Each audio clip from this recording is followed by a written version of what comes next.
Thank you so much, Jess. I really appreciate it. And Sam, I am very glad I didn't have to follow directly after you. That was an amazing story. Felicidades. Good evening, President Randall, honored guest, faculty, friends, families, and most importantly, the class of 2022.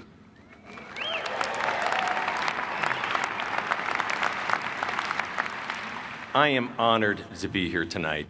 For me, this is both exciting and it's a bit humbling. It's exciting because this is a great moment for all of you graduates and your families, and I truly thank you for letting me share it with you. I'm also humbled because it's only with the passage of time, some 38 years, that I've really come to understand all that the University of Utah has done for me. And it's exciting for one more reason. I never went to my own graduation. Now, before Twitter blows up, and to be clear, I did indeed get a diploma, but not at a commencement like this. You see, I was a mid-year graduate in the class of '84. I was already living in another city, working, when this ceremony took place that following spring. I got my diploma in the mail. So, like most of you here tonight, it's my first time to be at my commencement, and I really enjoy being with you. It feels great.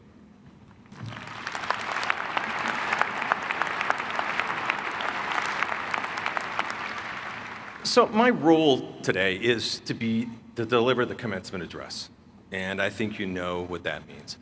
I stand up here, I use some lofty language to inspire each of you to reach even loftier heights, and then off you go to conquer the world. Sounds pretty easy, right? Well, we know it's not that easy, and besides, this is a guy that plays video games for a living, and once made pizzas at the Pie Pizzeria just off campus.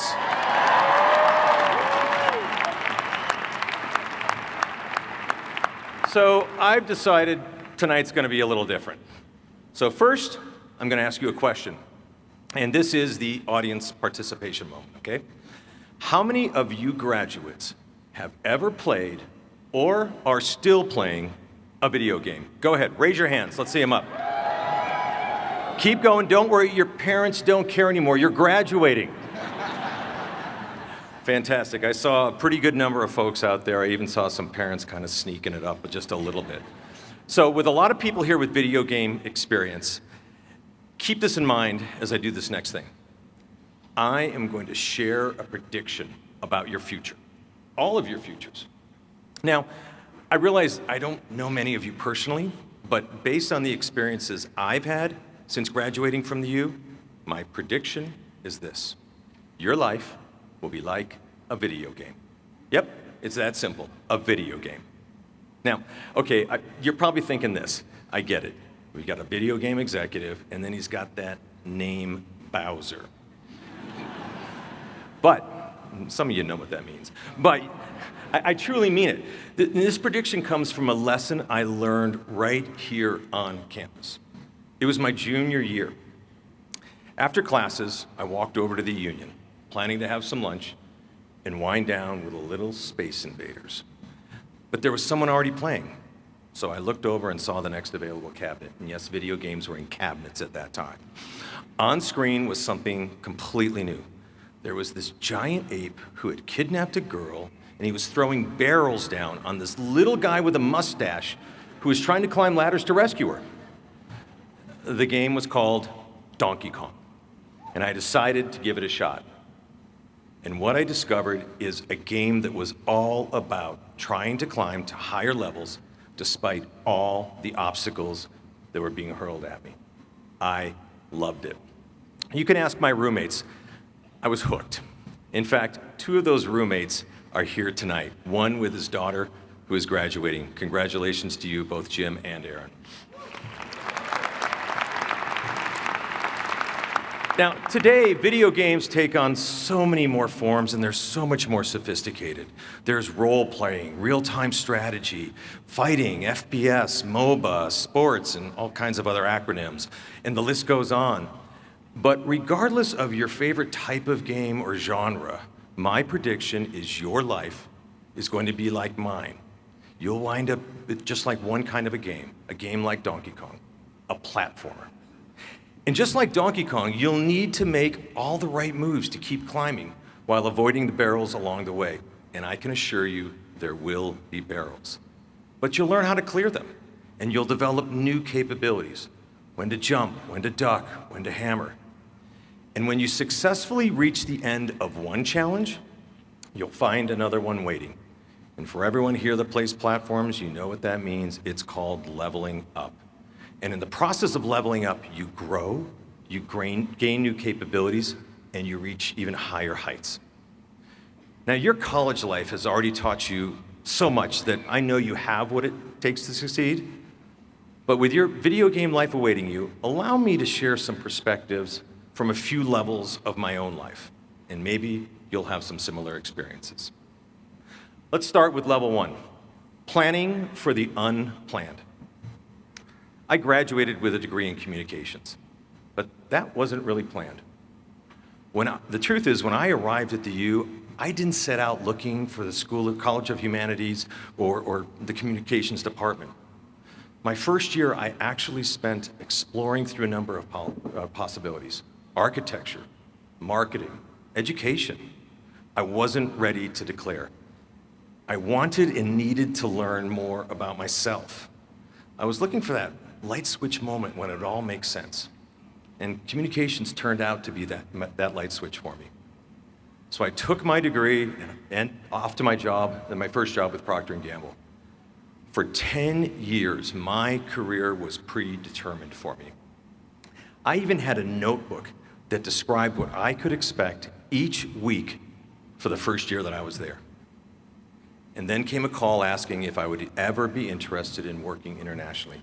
That was not planned. I talked with my wife, and we decided with a young family, the time was perfect for an adventure. So after 10 years of various positions in 4 different cities in the US, we were off on a different kind of 10-year odyssey. It took us to Hong Kong, to Mexico City, to Caracas, Venezuela. New languages, cultures, and experiences. The learning curve was vertical, professionally for me and for my family. During that decade, we nonstop explored all the sights and experiences and cultures that surrounded us. It was an adventure. It was thrilling, it was eye-opening, and yes, at times it was filled with challenges. Remember, those barrels are always going to come at you. Oh, and here's a pro tip. When you're in a restaurant in Guangzhou, China, do not order the snake gallbladder. Truly not good. But when I look back, I realized just like that first year at the U, I was open to new opportunities. Yeah, it meant a lot of uprooting and uncertainty and adjustments, but in retrospect, I realized those experiences broadened me so much, and they built a foundation for me and for everyone in my family. I am so thankful we took those chances. And those same types of opportunities will occur for all of you too. Things you didn't expect, things you didn't plan for. And my advice to you is keep an open mind. Don't be afraid to try new and different paths. Embrace them. Take full advantage. The goal in the end is not to get everything right every time. The goal is to try to learn, grow, and get better every time. And with that, we level up. Let's move on to the next level, turning challenges into opportunities. Think back to your first years here at the U. College probably made you nervous at first. This wasn't high school anymore, and things came at you very fast. I know they did for me. But you built a base of learning, success, and new skills that allowed you to move forward and learn and accomplish even more. That's what got you here today, and that's what will propel you into your future. Early in my career, I was afraid to fail. I had to get it right every time. After all, I was out to impress. But I quickly learned that failing actually means learning. And succeeding is equally about the result achieved as it is an understanding of why you were successful. It's this realization that both winning and losing will happen, and there is learning in both. I think one of the best examples of turning challenges into opportunities is one we all know very well. over the last couple of years, COVID-19 forced us to think and act differently. And what a skill set you built in the process. We've never experienced anything like this. There's no manual and there was no class to reference. This has certainly been true for me, for my family, and for my company. So many connections suddenly shifted to being online and virtual. Whether that was business meetings, interviews, or just catching up with friends, buying groceries, attending dinner parties, or celebrating birthdays. We even had virtual graduations. And yeah, for entertainment, we played a few video games, and a lot more people played video games. In my house, that meant gathering with the kids and visiting each other's Animal Crossing islands, maybe trading a few turnips here and there, or coming together for a little bit of Mario Kart in the evening, or Super Smash Brothers. Those that want to know, my main is Bowser. Now, doing all these things remotely did teach us how to leverage technology to connect, how to get work done, how to entertain ourselves. But it also made us better appreciate that irreplaceable magic of being face-to-face and having human contact. That's what it's all about tonight. We also learned the soft skills of empathy and compassion and how, when they're applied right, we felt heard, appreciated, and included. During this time, we learned a lot about our own fortitude, what's important for us intrinsically, for the people under the same roof, in the same class or company, and for entire communities. And we are forced to learn to be comfortable with the uncomfortable. But understanding that discomfort can and did make us better, and it will make us better as we go forward. And with that, we all level up. The last level I want to talk about is something that has really come to the forefront during your school years: equity, diversity, and inclusion. You've experienced and learned so much during your time here. You heard earlier, the graduates here tonight represent 50 states, 5 territories, 69 countries. Over the last 4 years, you have been immersed in such a diverse environment during your school years. So what I'd like to do is share what diversity has meant to me personally, a bit of my learning journey. I mentioned that thanks to my career path, I wasn't a stranger to other societies and cultures, and some that were in quite a state of change. I was in Hong Kong during the historic transition from English to Chinese rule. That was a pretty uncertain time. I was in Mexico when that country's revolutionary party was defeated after 71 years of rule, and Vicente Fox was voted in as the president.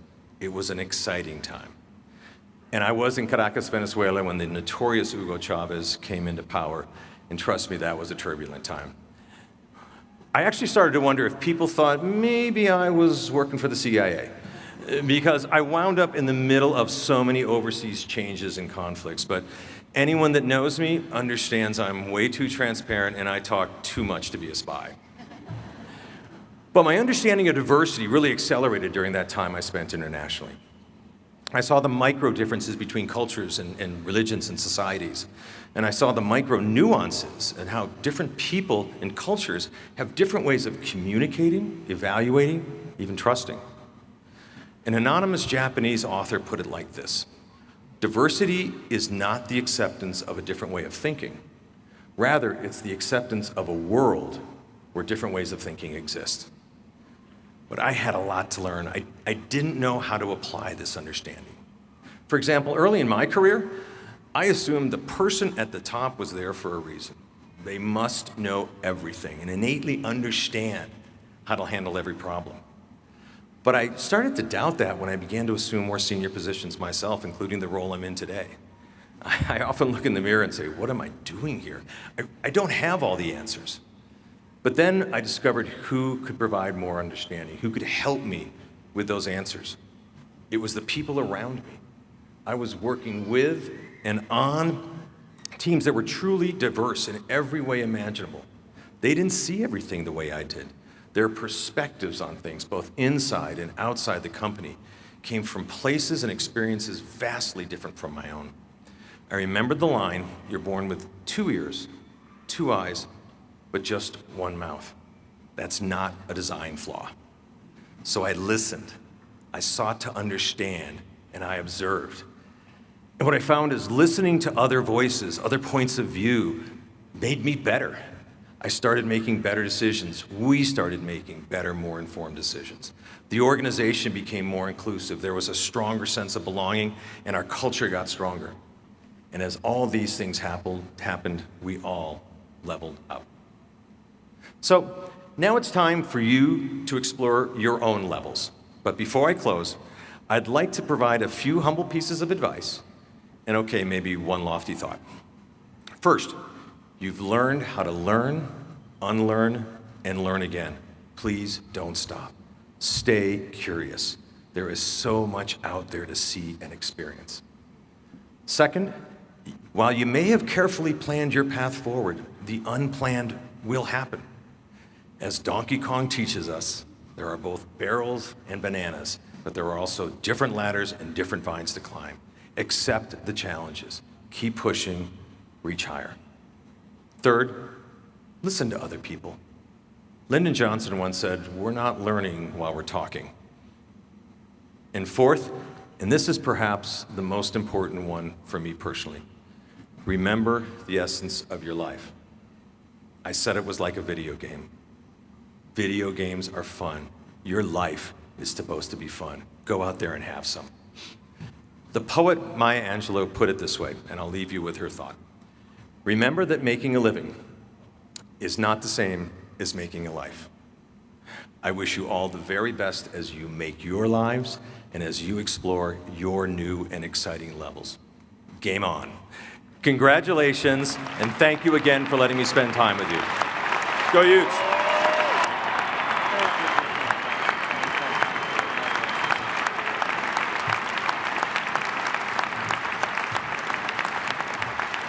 Doug, we all appreciate, we thank you for encouraging our graduates and for the message on leveling up. We've always felt bad you did not make the ski team. I asked, they said there was an age limit. No offense, I'm sorry. But I did talk to the esports team, and they will give you a tryout tomorrow afternoon. So, I would like to present Doug Bowser with his esports jersey, the true Bowser.